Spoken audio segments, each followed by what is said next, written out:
ne demande qu'un garçon, non? Ah oui. Tout va bien? En fait, il vaut mieux pas tout.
Ça va, s'il te plaît.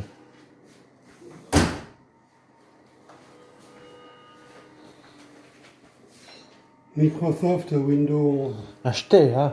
ça n'existe pas. Windows 11. C'est dans le futur. 2020, hein? Il n'existe pas encore.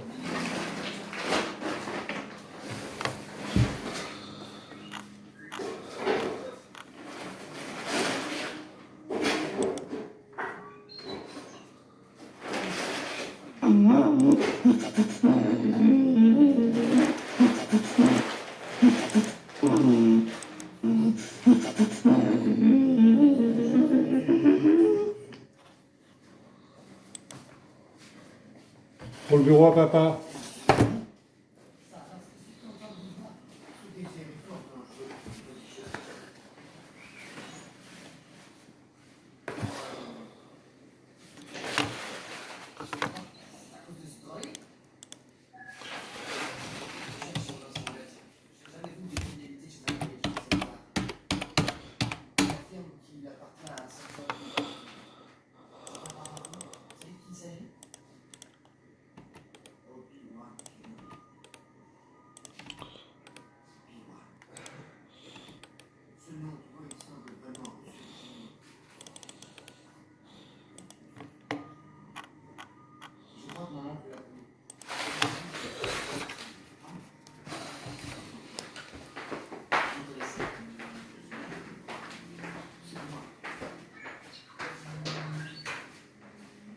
Salut à tous, c'est Axel de testmobile.fr. Aujourd'hui, on va tester le Samsung Galaxy S4 Mini. L'année dernière, Samsung avait proposé une variante du S3, de son flagship qui était le S3 Mini. Alors je dis variante, c'est pas exactement ça. C'était censé voilà, être un produit light par rapport au flagship. On a été plutôt conquis par ce S3 Mini. Est-ce que ça va être le cas avec ce S4 Mini? On a déjà testé le HTC One Mini qui est une nouvelle, c'est quelque chose de nouveau pour HTC. Là pour Samsung, c'est quelque chose qu'ils font régulièrement. Ils jouent beaucoup sur la marque du flagship, hein, donc Galaxy S4. Sur le S3 Mini, on savait qu'il y avait d'autres terminaux de chez Samsung même qui avaient des specs similaires, juste un design un peu différent. Là cette fois, c'est autour du S4.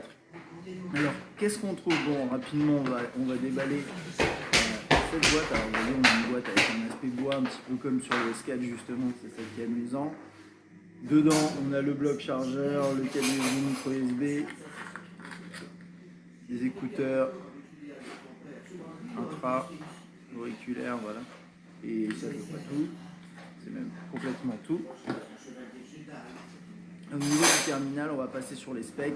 Et puis bien sûr, on regardera vite fait, même pas forcément vite fait, mais tout ce qui concerne le design de l'appareil, voir en fait ce qu'il a en commun avec le Galaxy S4. Et vous verrez que de toute façon, globalement, la gamme Galaxy récente, ils se ressemblent tous un petit peu, donc c'est pas très difficile de faire une variante qui ressemble.